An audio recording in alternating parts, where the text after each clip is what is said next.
ప్రభు అయిన యేసుక్రీస్తు నామంలో మీ అందరికీ వందనాలు శుభములు తెలియజేస్తున్నాను.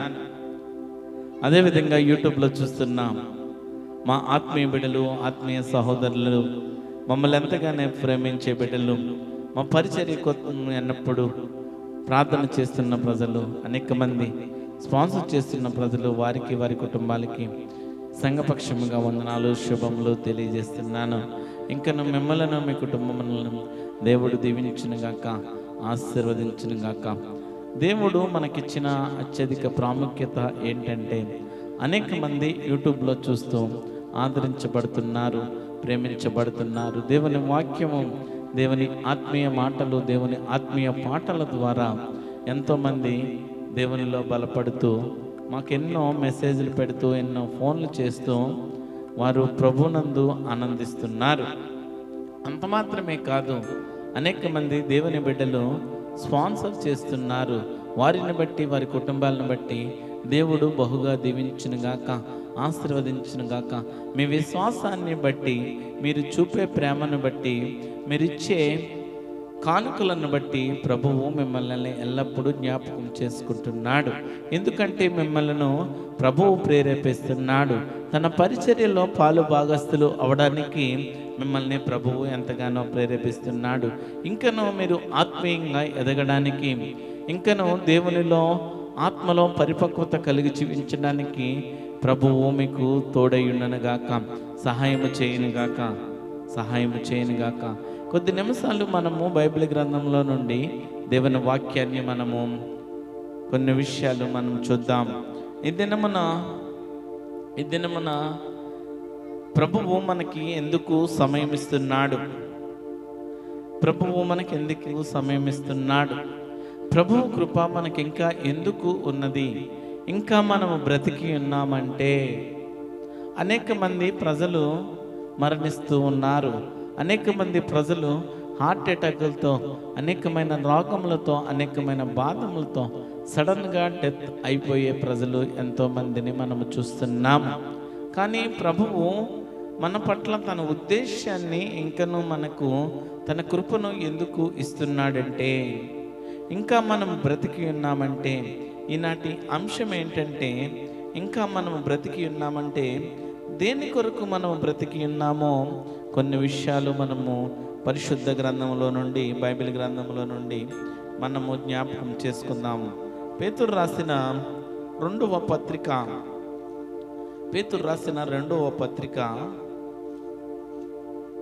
3వ అధ్యాయము. పేతురు రాసిన 2వ పత్రిక 3వ అధ్యాయము 9వ వచనము మనం చదువుకుందాం. కొందరు ఆలస్యమని ఎంచుకొనున్నట్లు ప్రభువు తన వాగ్దానమును గూర్చి ఆలస్యము చేయువాడు కాడు, కానీ ఎవడనూ నశింపవలనని ఇచ్చేయింపక అందరూ మారు మనసు పొందవలనని కోరుచు మీ ఎడల దీర్ఘశాంతము గలవాడై ఉన్నాడు. ఇక్కడ ప్రభువు ఏం కోరుకుంటున్నాడంటే, మన పట్ల ఇంకా తన కృప ఎందుకు ఉందంటే, ఇంకనూ మనము మారు మనసు పొందలేదేమో, ఇంకనూ మనం మారు మనసు పొంది నశించిపోకుండా ఆ నిత్యము మండే అగ్నిలో మనము కాల్చివేయబడకుండా దేవుని రాజ్యములో మనము మారు మనసు పొంది రక్షణ అనుభవంలోకి వచ్చి దేవుని కుడిపార్శ్వమున మనం కూర్చోవాలని ప్రభువు కోరుకొంచున్నాడు, ఆశపడుచున్నాడు.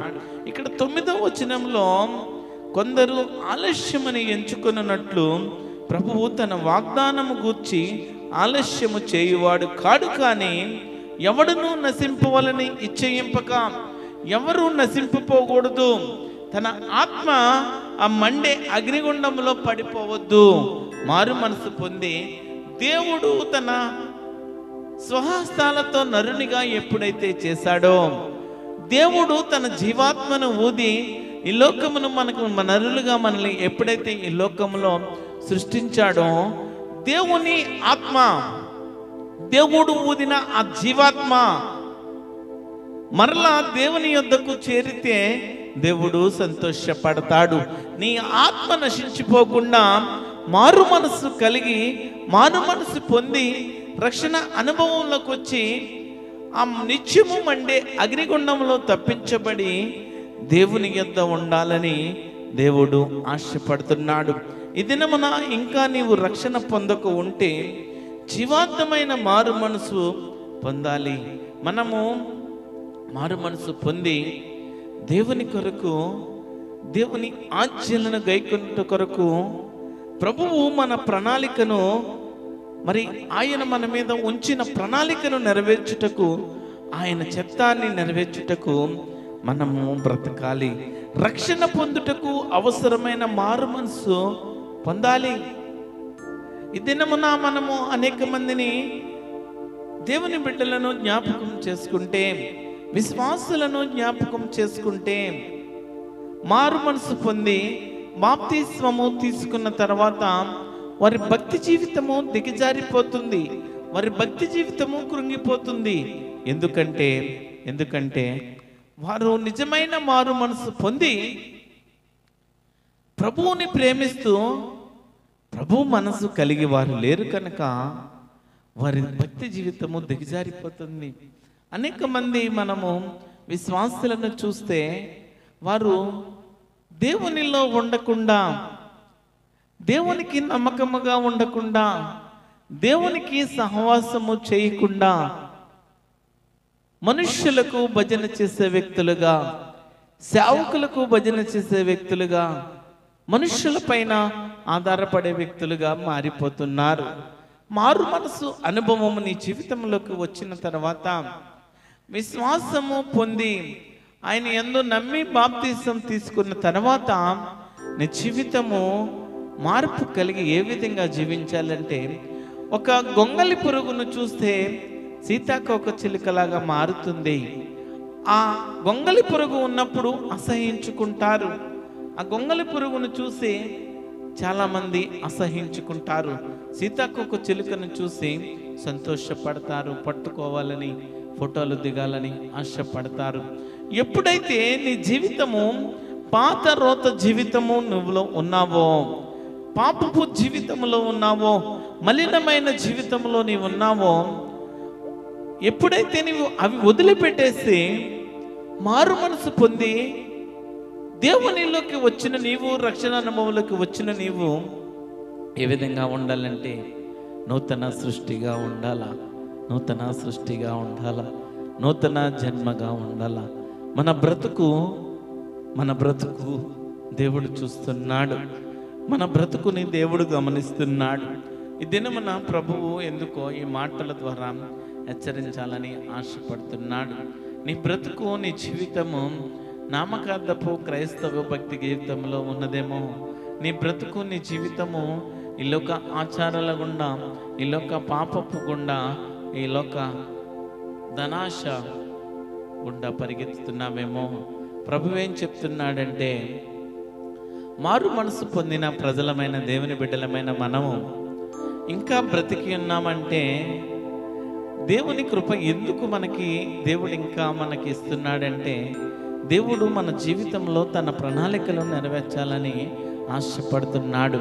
మన జీవితంలో తన కోరికలను నెరవేర్చాలని ఆశపడుతున్నాడు. దేవునికి నీ హృదయాన్ని ఇవ్వలేకపోతున్నావు ప్రియ సహోదరి, సహోదరుడా. ప్రభువుకి నీ మనసుని ఇవ్వలేకపోతున్నావు. అనేక మంది తర్ఫీదులు పొందుతారు, అనేక మంది ట్రైనింగ్లు పొందుతారు. బైబిల్ జ్ఞానం తెలుసుకోవాలని అనేక మంది బైబిల్ ట్రైనింగ్ చేస్తూ ఉంటారు. నీ బ్రతుకు మారాలంటే పరిశుద్ధ గ్రంథంలోని దేవుని వాక్యాన్ని దినదినము చదువుతూ, ప్రార్థన చేస్తూ, దేవునిలో సహవాసం చేయి, దేవునితో సహవాసం చేయి, దేవునికి ప్రార్థన చేయి, దేవుని మనస్సును కోరుకో, ఆత్మ ఫలములు అడుగు. అంతేకాని అనేక మంది దేవుని మనస్సును కోరుకోవట్లేదు, దేవుని ప్రేమ కలిగి జీవించాలని ఆశపడట్లేదు. దేవుని ప్రేమ వద్దు మాకు, దేవుని మనస్సు వద్దు, క్రీస్తు కలిగిన మనస్సు మాకు వద్దు, క్రీస్తు కలిగిన క్షమాగుణం మాకొద్దు. అని నేటి విశ్వాసులు కూడా దేవుని దుఃఖపెడుతున్నారు. ఈ దినమున దేవుడు మనతో మాట్లాడుతున్నాడు. మారు మనసు పొందాలని ఈ లోక ప్రజలకు దేవుడు ఇంకా నశించిపోతున్న ఆత్మలు రక్షించబడాలి, ఆ నిత్యము మండే అగ్నిలో నరకాగ్నిలో ఆత్మ పడిపోవద్దని ప్రభువు ఆశపడుతున్నాడు. రక్షించబడాలి, మారు మనసు పొంది ప్రభువుని మనము మహిమపరిచే వ్యక్తులుగా ఉండాలా. ఇంకనూ ఈ దినమున ఎవరైతే మారు మనసు పొందలేదో, రక్షణ అనుభవంలోకి రాలేదో, జీవాత్మైన మారు మనసు మనము పొందాలి. ప్రభువుని ప్రేమించే మనము, ప్రభు సన్నిధానంలో ఉండే మనము, ప్రభువుని గణపరిచే మనము, ప్రభువుని ఆరాధించే మనము, ప్రభువుని స్తుతించే మనము, మన జీవితము ఒక ఉదాహరణ, ఒక మాదిరికరముగా ఉండాలా, ఒక మాదిరికరముగా ఉండాలా. ఎందుకంటే ఒక వ్యక్తిని మనం చూస్తే, ఒక రాజకీయ నాయకుడిని మనం చూస్తే, వారు ఆ పార్టీ కోసము, ఆ ప్రభుత్వం కోసము ఎంతో కష్టపడతారు, ఎంతో త్యాగం చేస్తారు. కానీ క్రైస్తవులుగా ఉన్న మనము, మన త్యాగము ఎటువంటిది? మారు మనసు పొందిన దేవుని బిడ్డలమైన మనము, దేవుణ్ణి విశ్వసించి ఆయన కుమారులుగా, ఆయన కుమార్తెలుగా ఉన్న మనము, మన జీవితము ఏ విధంగా ఉండాలా? ఇంకా బ్రతికి ఉన్నామంటే మారు మనసు పొందాలని దేవుడు ఆశపడుతున్నాడు. అందరూ మారు మనసు పొందవాలని కోరుచు మీ ఎడల దీర్ఘశాంతము గలవాడై ఉన్నాడు. మన ఎడల ఆయన దీర్ఘశాంతము కలిగిన వ్యక్తిగా ఉన్నాడు. ఆయన దీర్ఘశాంతమూర్తి, ఆయన ప్రేమామూర్తి, ఆయన సమాధానము, కరుణ, జాలి అనేకమైనవి ఇచ్చేవాడు. అవి కోరుకోవట్లేదు నేటి విశ్వాసులు. ఈ దినమున రక్షణ పొందుటకు అవసరమైన మారు మనసు పొందాలని ప్రభువు ఆశపడుతున్నాడు. అపోస్తుల కార్యములు 11వ అధ్యాయము, 18వ వచనం మనం చదువుకుందాం. 11వ అధ్యాయము 18వ వచనము. వారు ఈ మాటలు విని మరేమీ అడ్డము చెప్పక, అట్లయితే అన్ని జనులకును దేవుడు జీవార్థమైన మారు మనసు దయచేసి ఉన్నాడని చెప్పుకొనుచు దేవుణ్ణి మహిమపరిచిరి. వారు ఈ మాటలు విని మరేమీ అడ్డము చెప్పక, అట్లయితే అన్ని జనులకు దేవుడు జీవార్థమైన మారు మనసు దయచేసి ఉన్నాడని చెప్పుకొనుచు దేవుణ్ణి మహిమపరిచిరి.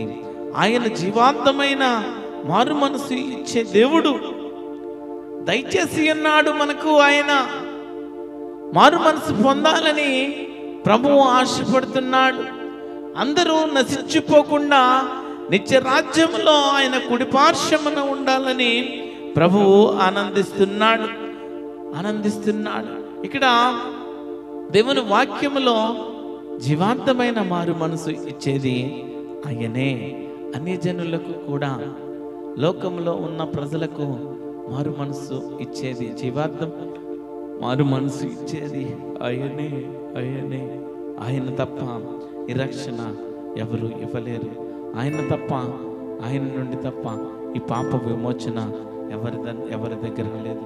ఎందుకంటే మన పాపములను బట్టి, మన దోషములను బట్టి సిలువలో తన రక్తాన్ని కార్చాడు. ఆ రక్తం ద్వారా మనకు విమోచన, క్రయధనం జరిగింది.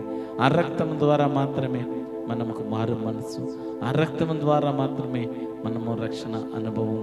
ఎప్పుడైతే నీ పాపములను ప్రభువు రక్తంలో కడుక్కుంటావో, ఎప్పుడైతే నీ పాపములను ఆయన రక్తంలో నీవు కడుక్కుంటావో, అప్పటి నుండి మారు మనసు పొంది రక్షణ అనుభవంలోకి నీకు వస్తావు. ఇంకా మనము బ్రతికి ఉన్నామంటే, ఎందుకు బ్రతికి ఉన్నామంటే మారు మనసు పొందాలా, రక్షణ అనుభవంలోకి రావాలా. దేవుని బిడ్డలమైన మనము అదే విధంగా ఈ లోక ప్రజల్లో ఇంకా మారు మనసు పొందని ప్రజలకు కూడా దేవుడు ఆశపడుతున్నాడు, కోరుకుంటున్నాడు. ఏంటంటే మీరు నిత్య రాజ్యములో, ఆ పరలోక రాజ్యములో, ఆ పరలోక మార్గంలో నాతో మీరు ఉండాలి. ఆ పరలోకంలో మీరు నేను సంతోషముగా ఉండాలి. అక్కడ దుఃఖములు ఉండవు, నిట్టూర్పులు ఉండవు, కన్నీళ్ళు ఉండవు, బాధలు ఉండవు.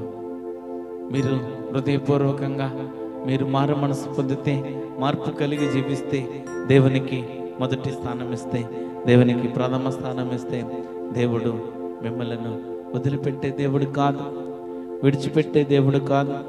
సర్వాధికారి అయిన దేవుడు, సర్వ సృష్టికర్త అయిన దేవుడు మారు మనసు పొందాలని ప్రభువు ఆశపడుతున్నాడు. కొరింథీయులకు రాసిన రెండో పత్రిక 6వ అధ్యాయము 2వ వచనం మనం చదువుతాం. అనుకూల సమయమందు నీ మొర ఆలకించితిని, రక్షణ దినమందు నిన్ను ఆదుకొంటిని అని ఆయన చెప్పుచున్నాడు కదా.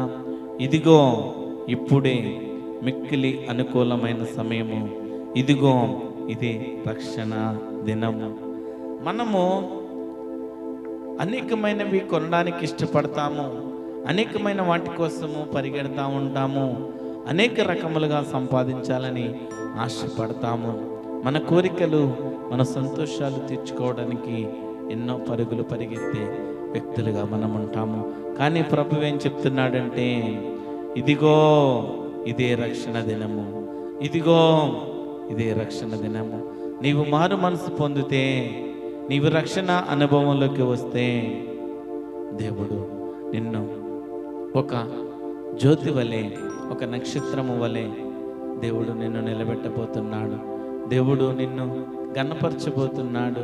దేవుడు నిన్ను మహిమపరచబోతున్నాడు. ఆశీర్వాదాలకు వారసునిగా నిన్ను చేయడానికి ప్రభు ఇష్టపడుతున్నాడు. యోబు జీవితం కోసం మనం ఆలోచన చేస్తే, యోబు జీవితంలో సమస్తాన్ని కోల్పోయాడు, సమస్తము ఆరోగ్యము కూడా కోల్పోయాడు, నష్టపోయాడు, కుటుంబాన్ని కోల్పోయాడు, అన్నీ నష్టపోయాడు. కానీ ప్రభువును విడిచిపెట్టలేదు, ప్రభువును విడిచిపెట్టలేదు కనుక కోల్పోయినవన్నీ మరలా ప్రభువు ఆయనకు ఇచ్చాడు.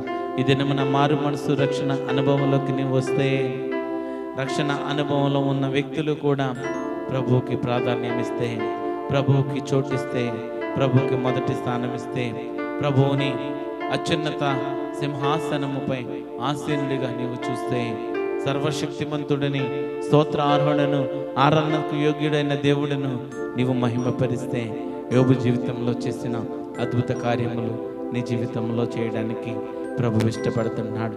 ఇంకా మనము బ్రతికి ఉన్నామంటే దేని కొరకంటే, ఇంకను మన జీవితము వ్యర్థమైన జీవితం ఏదైనా ఉందేమో.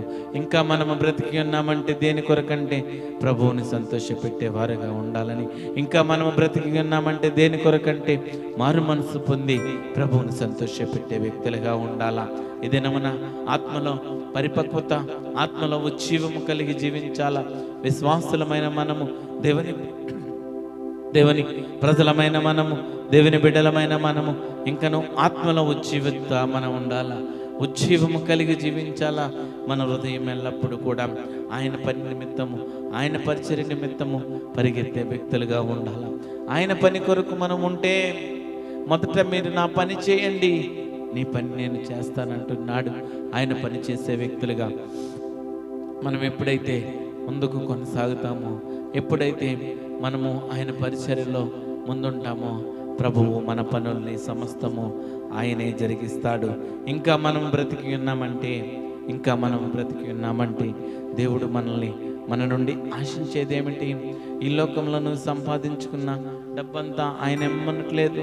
ఈ లోకంలో నీకున్న ఆస్తులు, వెండి, బంగారము అవన్నీ ఆయన ఇమ్మనట్లేదు.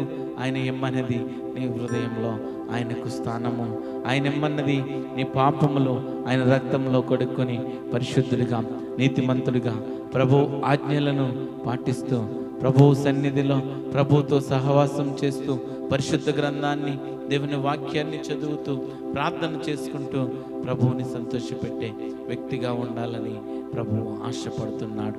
ఇంకా మనము బ్రతికి ఉన్నామంటే, తన కృప మన పట్ల ఉన్నదంటే, ప్రకటన గ్రంథము చివరి అధ్యాయము చివరి వచనంలో గత శుక్రవారం దినమున మీకు చెప్పాను, పరిశుద్ధులకు తన కృప తోడయ్యుండునుగాక అని రాయబడి ఉన్నది. పరిశుద్ధులకే తన కృప తోడయ్యున్నది. ఒకసారి చదువుదామా? ప్రకటన ప్రకటన గ్రంథము 22వ అధ్యాయము 21వ వచనంలో ప్రభు అయిన యేసు కృప పరిశుద్ధులకు తోడయ్యుండును గాక. ఆమేన్. యేసు కృప, ఆ ప్రభు అయిన యేసు కృప పరిశుద్ధులకు తోడయ్యుండును గాక అని రాయబడి ఉన్నది.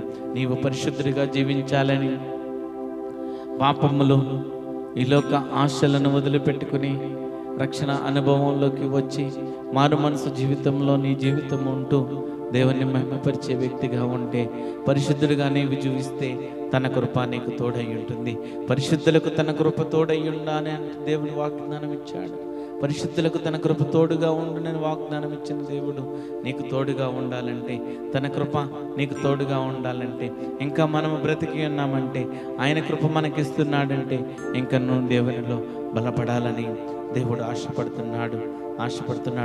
యాకోబు పత్రిక 4వ అధ్యాయము 4వ అధ్యాయము 14వ వచనం మనం చదువుకుందాం. రేపేమి సంభవించినో మీకు తెలియదు, మీ జీవం ఏపాటిది. మీరు కొంతసేపు కనబడి అంతలో మాయమైపోయే ఆవిరి వంటి వారు కనుక ప్రభు చిత్తమైతే మనం బ్రతికి ఉండి ఇది చేతము అది చేతమని చెప్పుకొనవలెను. ఇప్పుడైతే మీరు మీ డంబములను అతిశయపడుచున్నారు. ఇట్టి అతిశయమంతయు చెడ్డది. కాబట్టి మేలైనది చేయనెరిగి అలాగూ చేయని వానికి పాపము కలుగును. ఇక్కడ రేపేమీ సంభవించునో ఎవరికి తెలియదు. ఏ దినాన మనము చనిపోతామో, ఏ దినాన మనకి ఏ బాధలు వస్తాయో, ఏ దినమున ఏ రోగములు వస్తాయో.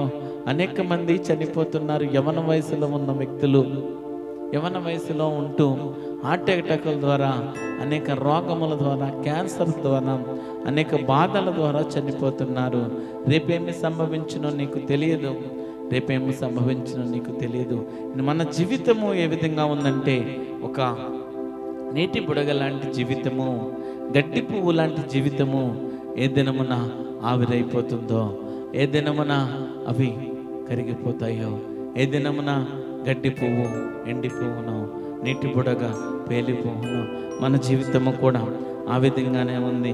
ఇక్కడ మీ జీవం ఏ పాటిదో మీరు కొంతసేపు కనబడి అంతలో మాయమైపోయే ఆవిరి వంటి వారే.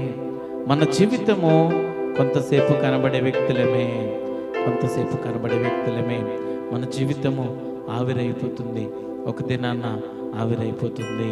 ప్రభు ఏం చెప్తున్నాడంటే, ప్రభువు నిన్ను హెచ్చరించేది ఏంటంటే, ఇదేమన ఇంకా జీవితంలో మారు మనసు పొందకపోతే, ప్రభువుని అంగీకరించకపోతే, యేసుక్రీస్తుని రక్షకుడుగా అంగీకరించకపోతే, యేసుక్రీస్తుని దేవుడిగా అంగీకరించకపోతే, యేసుక్రీస్తుని కాపరిగా అంగీకరించకపోతే, ఈ దినమున ప్రభువా నన్ను క్షమించు, మీరే నా తండ్రి, మీరే నా కాపరి అని మారు మనసు పశ్చాత్తాపంతో రక్షణ అనుభవంలోకి వచ్చుటకు మీరు ప్రయాసపడాలా. రక్షణ అనుభవంలోకి రావాలా, మారు మనసు పొందుటకు ప్రయత్నించాలా. నీ జీవితము మార్చుకోనాలా. ఇంకా మనం బ్రతికి ఉన్నాడంటే, మన దినములు ఎప్పుడు ఉంటామో, ఎప్పుడు చనిపోతామో మనకే తెలియదు. సమస్తము ఆయనకే తెలుసు. నువ్వు ఎప్పుడైతే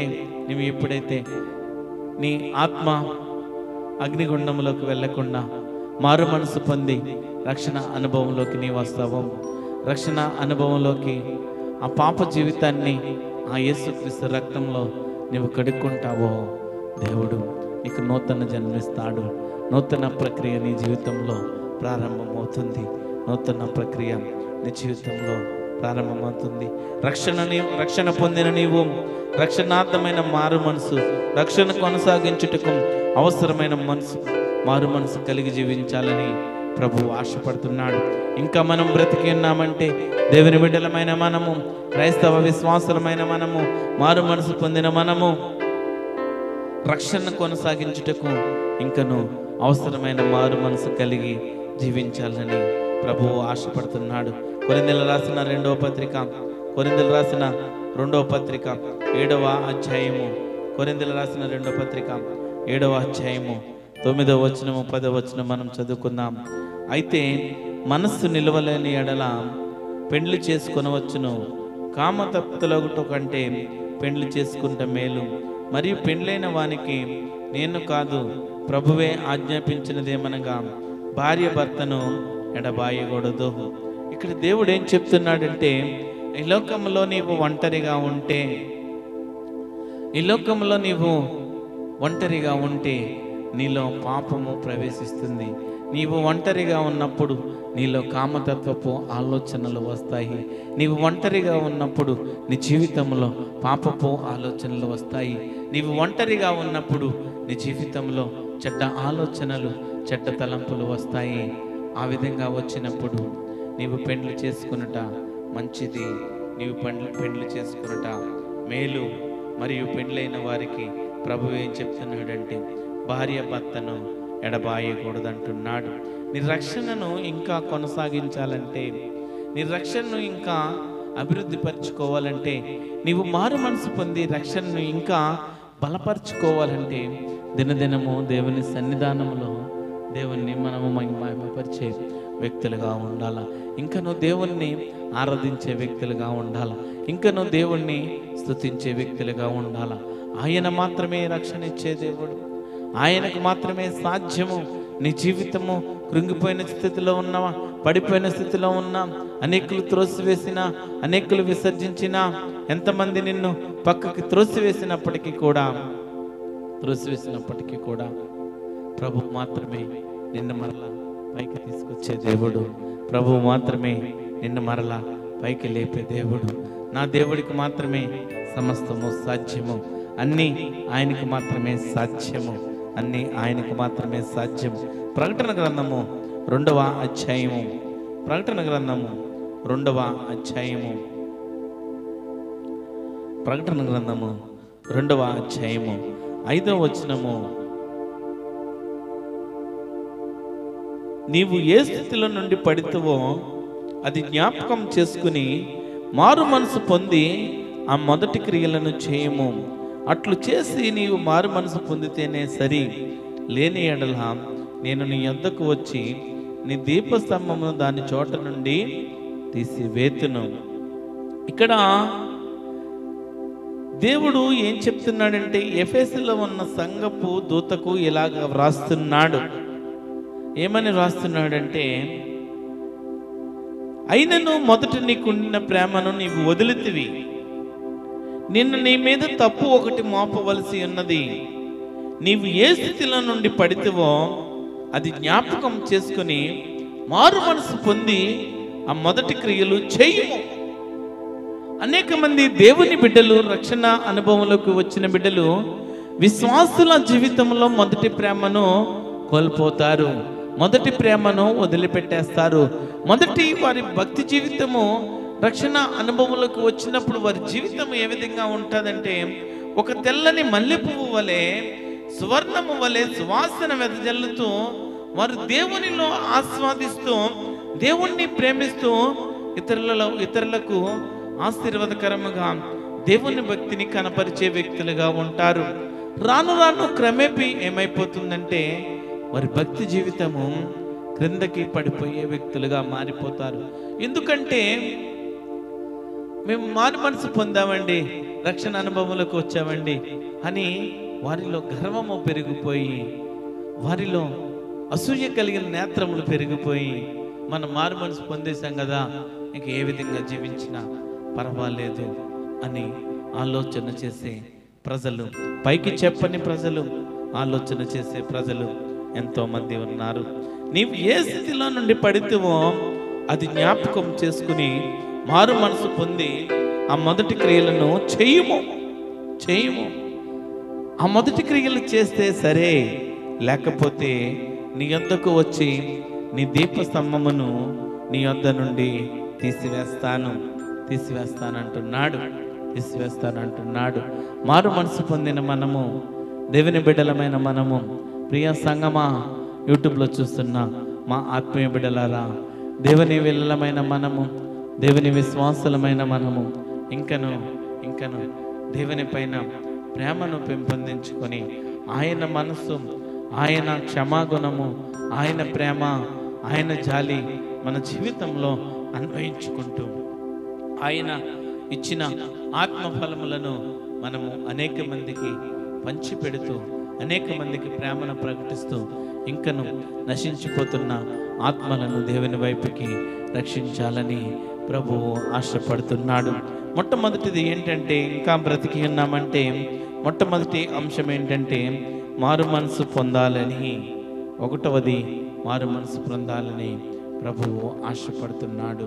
అందులోనే ఇంకొక అంశం ఏంటంటే, మారు మనసు పొందిన నీవు దేవుని ప్రేమను ఎరిగి ఇంకను దేవుని కొరకు నీవు సాక్షిగా ఉండాలా అని ప్రభువు ఇష్టపడుతున్నాడు. రెండవ అంశంలోకి వెళ్దాం. రెండవ అంశం ఏంటంటే, నీ ఇల్లు చక్క పెట్టుకోవాలని. యెషయా గ్రంథము 38వ అధ్యాయము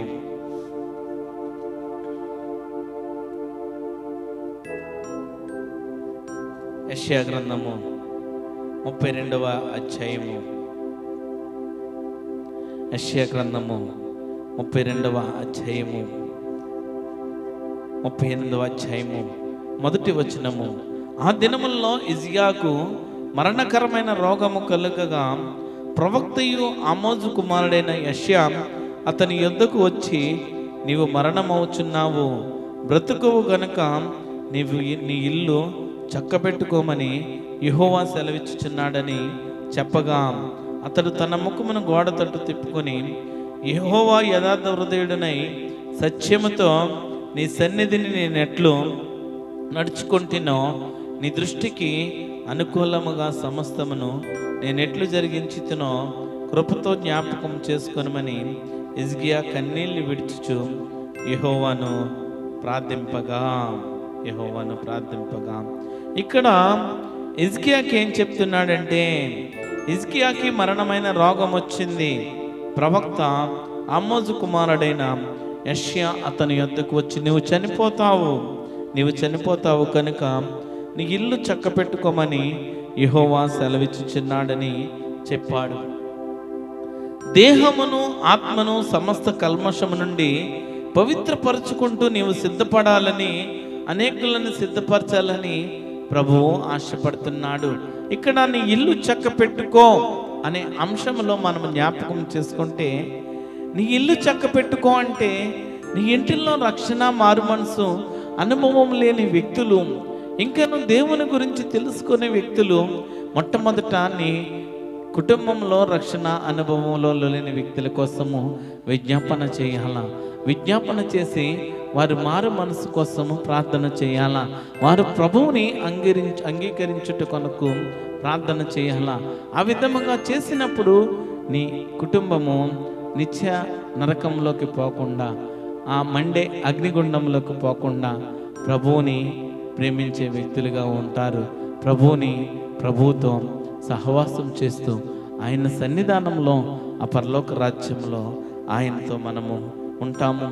దేహమును ఆత్మను సమస్త కల్మషము నుండి పవిత్రపరచుకుంటూ నీవు సిద్ధపడాలని, అనేకులను సిద్ధపరచాలని ఇక్కడ ప్రవక్తల ద్వారా యెహోవా దేవుడు, తండ్రైన దేవుడు ప్రవక్తల ద్వారా సెలవిస్తున్నాడు. ఇక్కడ యెషయా ప్రవక్త ద్వారా ఆ హిజ్కియాకి చెప్తున్నాడు. ఏమని చెప్తున్నాడంటే, నీవు మరణించబోతున్నావు, మరణకరమైన రోగము నీకు వచ్చింది కనుక నీవు మరణించబోతున్నావు. నీవు నీ ఇల్లు చక్కబెట్టుకోమని అక్కడ హిజ్కియాకు చెప్తున్నాడు. కొరింథీయులకు రాసిన 2వ పత్రిక 7వ అధ్యాయము. కొరింథీయులకు రాసిన 2వ పత్రిక 7వ అధ్యాయము. కొరింథీయులకు రాసిన 2వ పత్రిక 7వ అధ్యాయము. ఇక్కడ 9వ వచనము.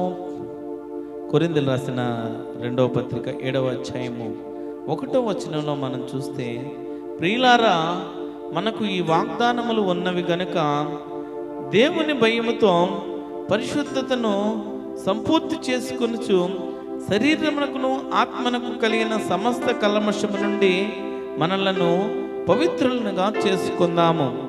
ఇక్కడ మనలో ఉన్న పాపములు, మనలో ఉన్న దోషములను ప్రభువులో కడుక్కొని, ప్రభు రక్తంలో కడుక్కొని మనము పవిత్రులుగా జీవించాలా, పవిత్రులుగా చేసుకోవాలా.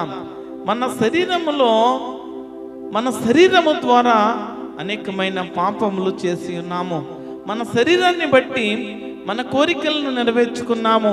మన శరీరాలను బట్టి మన ఇచ్చలను, మన ఆశలను నెరవేర్చుకున్నాము. ప్రభువు ఏం చెప్తున్నాడంటే, ఈ దినమున పవిత్రతగా ఉండాలి, పవిత్రముగా ఉండాలని ఆశపడుతున్నాడు. పవిత్రముగా ఉండాలని ఆశపడుతున్నాడు.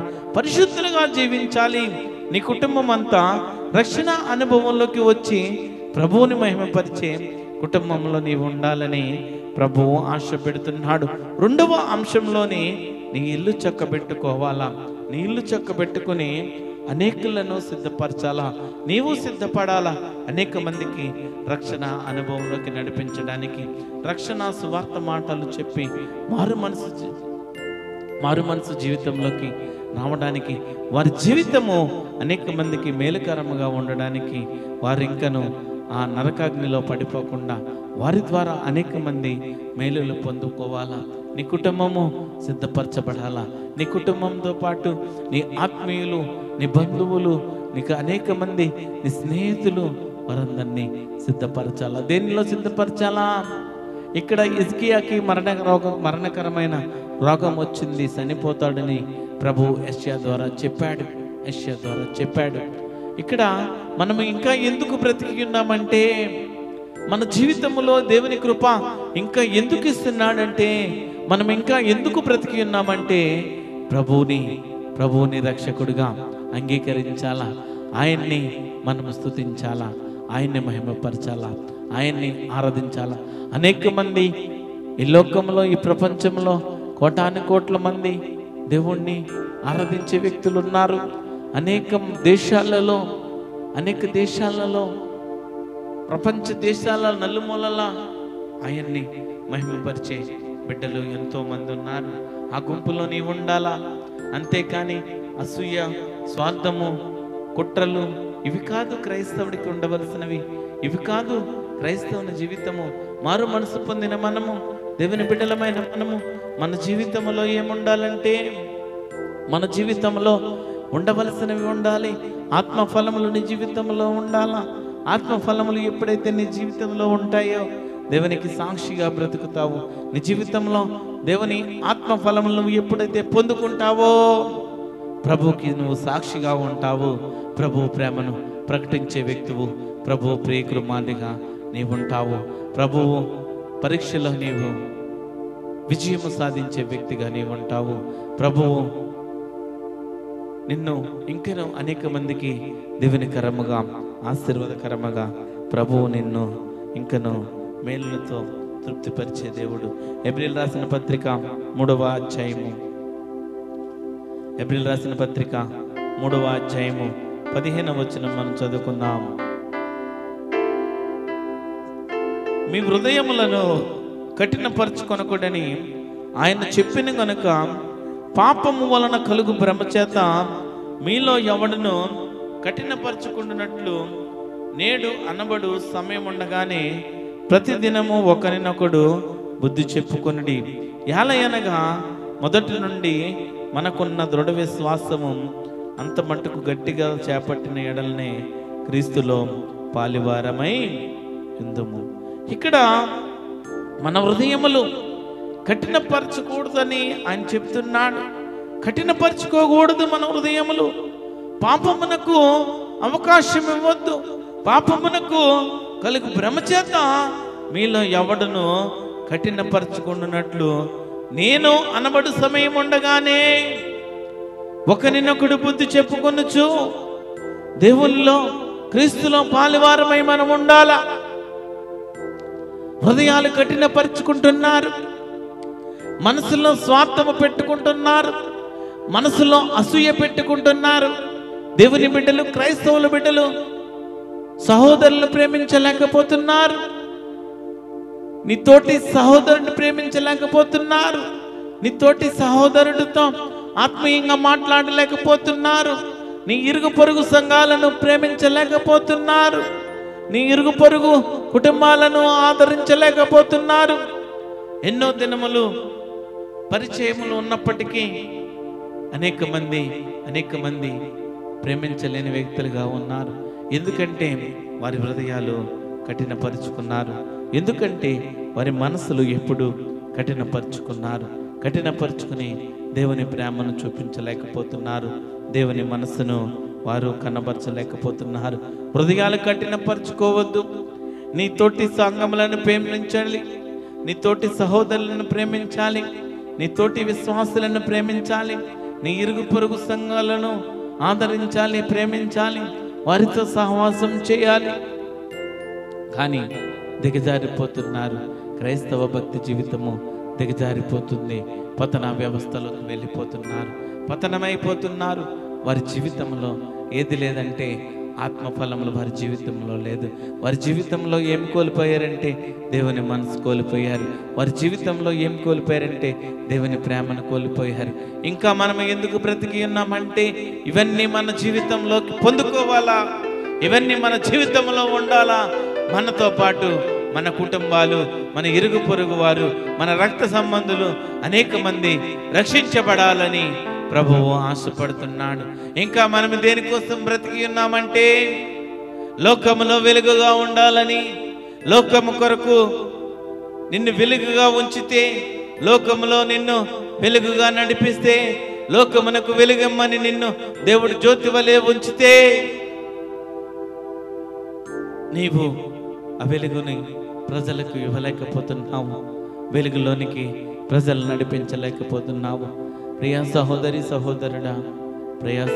సహోదరుడా, ప్రభువు మనకింకా ఎందుకు అవకాశం ఇస్తున్నాడంటే, ఇంకా మనల్ని ఎందుకు బ్రతికిస్తున్నాడంటే, ఇంకను నీ జీవితము దేవుని మీద ఆధారపడి దేవుని కొరకు జీవిస్తావేమో అని దేవుని మనసు ఎరిగి దేవుని సంతోషపెడతామని, దేవుని కొరకు అనేక మందిని రక్షణ అనుభవంలోకి నడిపిస్తామని, అంతేకాని పరిచర్యలను సేవకులను ఇబ్బంది పెట్టడానికి కాదు, ఆటంకపరచడానికి కాదు. మన భక్తి జీవితము ప్రభువు చూస్తున్నాడు. నువ్వు చేసిన భక్తిని బట్టే ప్రభువు నీకు ఆయన ఏది ఇవ్వాలో ఆయనకు సమస్తము తెలుసు. ప్రభువుకి ఏది ఇవ్వాలో ఆయనకు సమస్తము తెలుసు. ఆయన ఇచ్చేవి మనం పొందుకోవాలంటే మన హృదయము సిద్ధపరచుకోవాలా, మనల్ని మనము సిద్ధపరచుకోవాలా, నీ ఇల్లు చక్కబెట్టుకోవాలా. గుణవతి అయిన భార్య దొరుకుట మంచిది, అట్టిది అమూల్యమైనది, అట్టిది గొప్ప విలువైనది, అట్టిది తన ఇల్లును చక్కబెట్టుకుంటుంది.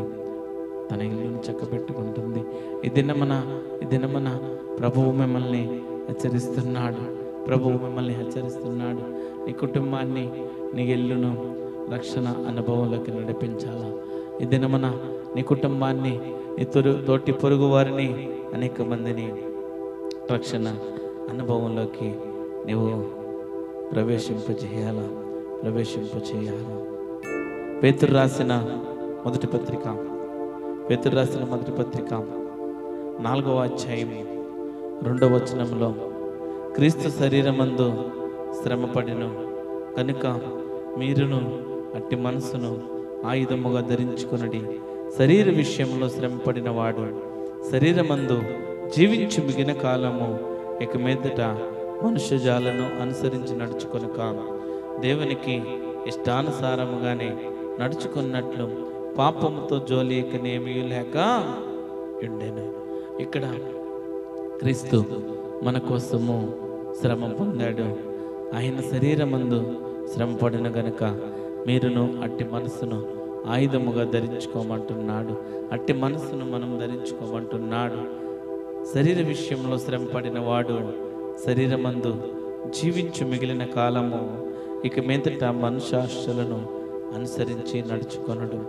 ఇక్కడ శరీరమందు దేవుని కొరకు శ్రమపడిన వ్యక్తి ఈ లోక ఆశల కోసము, శరీర కోరికలు తీర్చుకోవడానికి, శరీర ఆశలు నెరవేర్చుకోవడానికి, శరీరానుసారమైన కోరికల కోసము, ఆలోచనల కోసము పరిగెత్తే వ్యక్తిగా ఉండడు. ఎప్పుడైతే దేవునికి ఇష్టానుసారంగా నడుచుకుంటాడో పాపముతో వారికి చోటు లేదు, పాపములో వారు జీవించరు, పాపముతో జోలి ఇక ఏమీ ఉండదు. ఎప్పుడైతే ప్రభువుని నీ హృదయంలోకి ఆహ్వానిస్తావో, ఎప్పుడైతే ప్రభువుకు నీ హృదయంలో చోటిస్తావో, ఎప్పుడైతే ప్రభువుని నీవు కనపరుస్తావో, నీ జీవితంలో పాపము అనేది నీ జీవితంలోకి ఇక చోటు లేదు, పాపమునకు స్థానము లేదు. ఎందుకంటే నీ జీవితం అంతా క్రీస్తు మనస్సు, క్రీస్తు ప్రేమ నిండి ఉన్నది. ఆత్మ నడిపింపు ద్వారా ఆయన నిన్ను నడిపిస్తున్నాడు కనుక నీలో ఇంక పాపం ఉండదు, నీలో ఇంక పాపం ఉండదు. ఆయనపై ఆధారపడి జీవించినట్లు నీ కుటుంబాన్ని సిద్ధపరచాలని ప్రవక్తల ద్వారా ప్రభువు తెలియజేస్తున్నాడు. ఆయనపై మనం ఆధారపడాలి, ప్రభు చిత్తాన్ని నెరవేర్చే వ్యక్తులుగా ఉండాలి. ప్రభువుపై మనము ఆధారపడి దినదినము కొనసాగే వ్యక్తులుగా ఉండాలా. ప్రభువుని గణపరిచే వ్యక్తులుగా ఉండాలా, ప్రభువుని మహిమపరిచే వ్యక్తులుగా ఉండాలా. మనం ఏది చేసినప్పటికీ ప్రభువు నిమిత్తమై, ప్రభువు మహిమకరముగా ఉండే నిమిత్తమై మనము చేయాలా. అది మన జీవితంలో ఒక ప్రాధాన్యత, అది ఒక ప్రాముఖ్యమైనది. మనము ఏది చేసినప్పటికీ ప్రభువు మహిమపరచబడాలా. నీవు ఎక్కడికి వెళ్ళినప్పటికీ కూడా ప్రార్థన ద్వారా నీవు ప్రార్థన చేసి దేవుని చిత్తాన్ని అడిగి నీ జీవితంలో ముందుకు వెళ్ళాలా, నీ జీవితంలో ముందుకు వెళ్ళాలా. ఆయనపై ఆధారపడి జీవించినట్లు నీ కుటుంబాన్ని సిద్ధపరచాలి, నీ బాధ్యతలను నిర్వర్తించాలని ప్రభువు ఆశపడుతున్నాడు. యోహాను సువార్త 13వ అధ్యాయము, యోహాను సువార్త 13వ అధ్యాయము 1వ వచనంలో, యోహాను సువార్త 13వ అధ్యాయము 1వ వచనంలో, తాను ఈ లోకము నుండి తండ్రి యొద్దకు వెళ్ళవలసిన గడియ వచ్చిందని యేసు పస్కా పండుగకు ముందే ఎరిగిన వాడై లోకములో ఉన్న తన వారిని ప్రేమించి వారిని అంతము వరకు ప్రేమించెను. నీ బాధ్యతలు నిర్వర్తించాలా. ఒక తండ్రిగా, ఒక తల్లిగా, ఒక దేవుని కుమారుడిగా, ఒక దేవుని ప్రియమైన బిడ్డగా, దేవునికి ఇష్టమైన వ్యక్తిగా సమాజంలో దేవుడు నిన్ను వెలుగుకరముగా ఉంచితే, దేవుని చిత్తాన్ని నెరవేర్చుటకు ఆయన ఈ లోకంలో నిన్ను మహిమకరముగా, దేవుని సేవకునిగా, దేవుని ప్రియమైన బిడ్డగా, రాజ్య స్వార్థను ప్రకటించే బిడ్డగా నిన్ను ఏర్పరచుకున్నందుకు నీవు దేవుని బాధ్యత నిర్వర్తించాలా. ఏ బాధ్యత నిర్వర్తించాలా? ఆయన నీ పైన పెట్టిన బాధ్యతలను నిర్వర్తించాలా. ఇక్కడ యేసుక్రీస్తు ప్రభువు ఈ లోకము నుండి తండ్రి వద్దకు వెళ్ళవలసిన గడియ వచ్చిందని యేసు పస్కా పండుగకు ముందే ఎరిగిన వాడై లోకములో ఉన్న తన వారిని ప్రేమించి వారిని అంతము వరకు ప్రేమించెను. ఎంతగా ప్రేమించాడంటే సంపూర్ణముగా ప్రేమించాడు, సంపూర్ణముగా వారిని ప్రేమించాడు, సంపూర్ణముగా ప్రేమించాడు. 19వ అధ్యాయము 26వ వచనం కూడా చూద్దాం. 19వ అధ్యాయము 26వ వచనము. యేసు తన తల్లియు తాను ప్రేమించిన శిష్యుడను దగ్గర నిల్చుండు చూచి, అమ్మా ఇదిగో నీ కుమారుడు అని తన తల్లితో చెప్పాను. తర్వాత శిష్యుని చూచి, ఇదిగో నీ తల్లి అని చెప్పాను. ఆ గడియ నుండి ఆ శిష్యుడు ఆమె తన ఇంటను చేర్చుకునేను. ఇక్కడ బాధ్యతలను నెరవేర్చితే వ్యక్తులుగా ఉండాలి. యేసుక్రీస్తు ప్రభు తన బాధ్యతలను నెరవేర్తించాడు.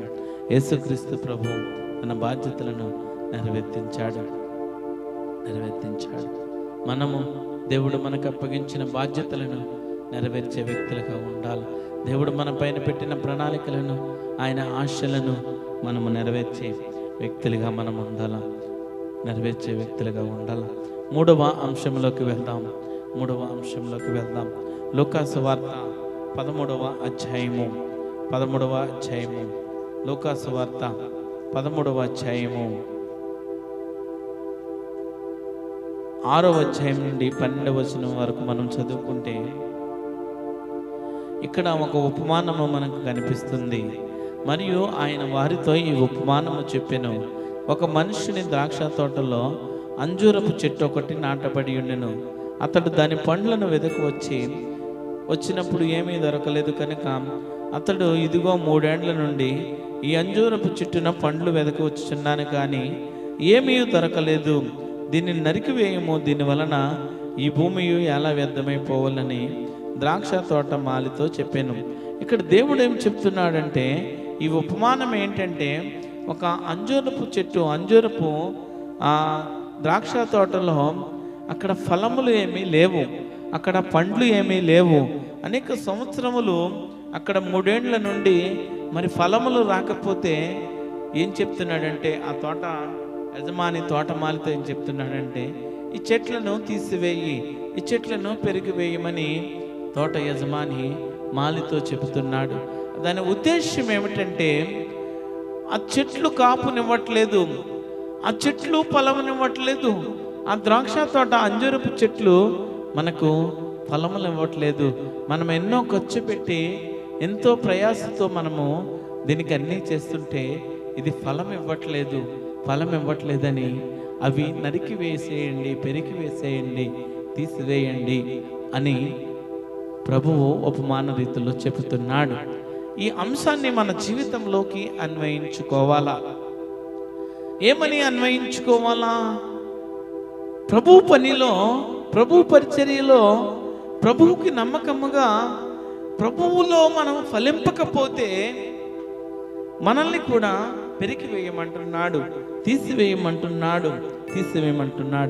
ఇంకను ఫలింపక దేవుణ్ణి నీవు నిరాశపరుస్తూ ఉంటే ఇకనైనా ఫలించి ఆయన సంతోషపరచాలని ప్రభువు ఆశపడుతున్నాడు. మన జీవితంలో ఫలింపు లేదు, ఫలభరితం లేదు.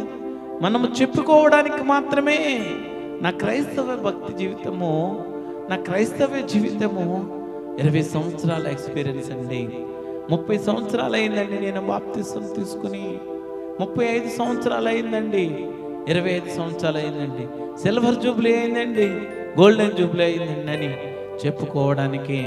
కానీ నీ క్రైస్తవ జీవితము నీవు ఫలించిన వ్యక్తివైతే, నీవు ఫలింపగలిగిన వ్యక్తివైతే, నీవు ఆత్మలో పరిపక్వత కలిగిన వ్యక్తివైతే అనేక మందిని ఆత్మలో ఉజ్జింపజేస్తావు, ఆత్మలో నడిపిస్తావు.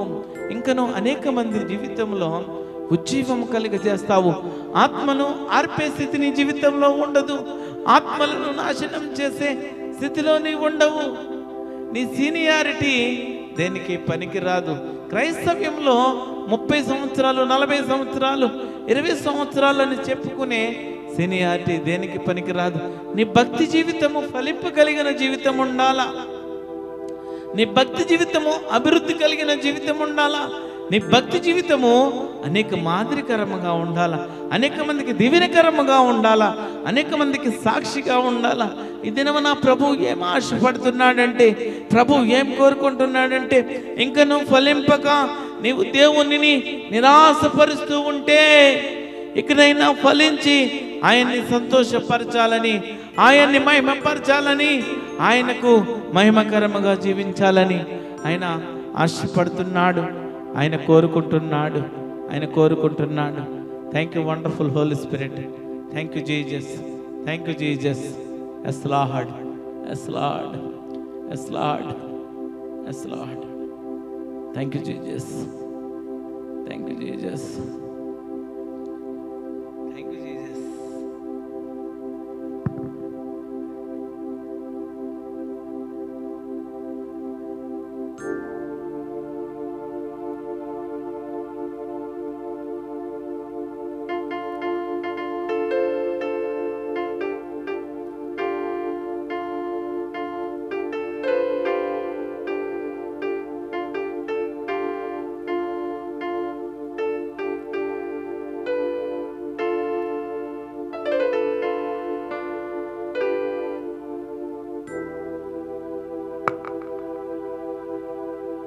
Thank you wonderful Holy Spirit. నీవు ఇంకా నువ్వు ఫలించాలని ప్రభు ఆశపడుతున్నాడు. నీ జీవితము ప్రభు కొరకు పరిగెత్తే వ్యక్తిగా ఉన్నావా? నీ జీవితంలో ప్రభువుకి ప్రాధాన్యత ఇస్తూ ప్రభువును మహిమపరిచే వ్యక్తిగా ఉన్నావా? నా ప్రియ సహోదరుడా, ప్రియ ఆత్మీయ బిడ్డలారా, ప్రియ సంఘమా, నీవు ఫలించాలని ఆశపడుతున్నాడు. ఈ ఉపమానము ద్రాక్ష తోట, అంజూరపు చెట్టు 3 ఏళ్లుగా ఏ ఫలం ఇవ్వట్లేదు.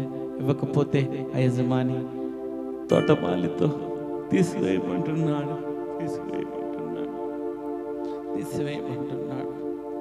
దీని వలన ఈ భూమి ఎలా వ్యర్థమైపోవాలని ద్రాక్ష తోటమాలితో చెప్పాను.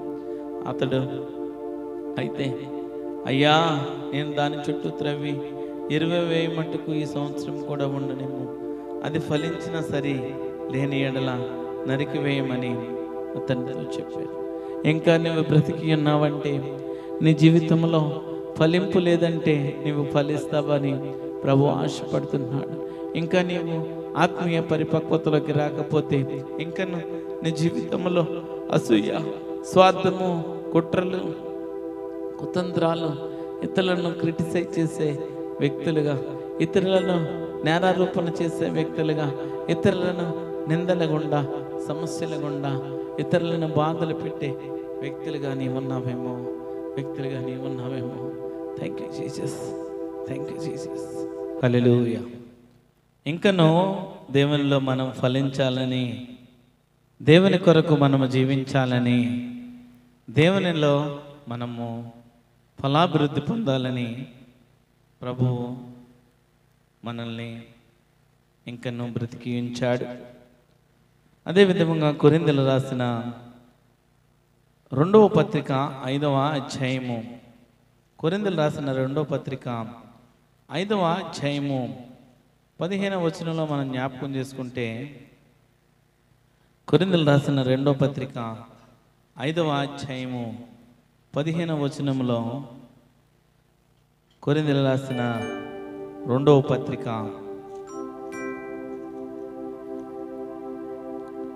5వ అధ్యాయము, జీవించు వారికి మీదట తమ కొరకు కాక తమ నిమిత్తము మృతి పొంది తిరిగి లేచిన వాని కొరకే జీవించుటకు ఆయన అందరి కొరకు మృతి పొందినని నిశ్చయించుకొనుచున్నాము. కావున ఇక మీదట మేము శరీరరీతిగా ఎవడైనను ఎరుగము. మేము క్రీస్తును శరీరరీతిగా ఎరిగి ఉండునను, ఇక మీదట ఆయన అలాగో ఎరగము. ఇక్కడ ప్రభువు కొరకు మనము జీవించాలని, ప్రభువు కొరకు మనము జీవిస్తూ ఆయన్ని మహిమపరుస్తూ ఉండాలని, ఇంకా మనము బ్రతికి ఉన్నామంటే ప్రభువు కొన్ని పనిలో మనము కొనసాగాలని ప్రభువు ఇష్టపడుతున్నాడు. 5వదిగా, నీవు నెరవేర్చవలసిన దేవుని పని సంపూర్ణముగా చేసి ఆయన్ని మహిమపరచాల. తండ్రి మరి కుమారుడికి ఏదైతే బాధ్యత అప్పగించాడో, యేసుక్రీస్తుకి ఏదైతే తన తండ్రి అప్పగించాడో, సమస్తమును జరిగించి, సమస్తమును దేవునికి ఇష్టకరముగా జరిగించి, తండ్రి చిత్తాన్ని నెరవేర్చి సంపూర్ణముగా దేవునికి సమర్పించుకున్నాడు. ఆయన్ని మహిమపరుచుకున్నాడు. మనము దేవుని పనిని సంపూర్ణముగా చేసి ఆయన్ని మహిమపరచాలని ప్రభువు ఆశపడుతున్నాడు. యోహాను రాసిన మొదటి పత్రిక 1వ అధ్యాయము 7వ వచనము 4వ వచనము. యోహాను రాసిన మొదటి పత్రిక 17వ అధ్యాయము 4వ వచనము. ఫిలిప్పీయులకు రాసిన మొదటి అధ్యాయము, ఫిలిప్పీయులకు రాసిన పత్రిక మొదటి అధ్యాయము 21 నుంచి 24వ వచనము. చివరిగా, దేవుడు నిర్ణయించిన మరణ దినాన్ని నిర్భయంగా మనము ఎదుర్కోవాలా, నిర్భయముగా ఎదుర్కోవాలి. దేవుడు నాకు ఇచ్చిన పనిని పూర్తి చేశాను అని నీ చేతితో బ్రతుకు చాలించాలి. నా పరుగు కడముట్టించాను అనే తృప్తి మరియు ధైర్యం కలిగి ఆయన సన్నిధిని మనము చేరాలా. క్రీస్తు నాయందే జీవించుచున్నాడు. ఇంకా మనము బ్రతికి ఉన్నామంటే, ఇంకా ప్రభువు కొరకు మనం ఏ విధంగా ఉండాలా, మన జీవితము ఏ విధంగా ఉండాలా. మారు మనసు పొందని ప్రజలు మార్పు కలిగి జీవించాలా.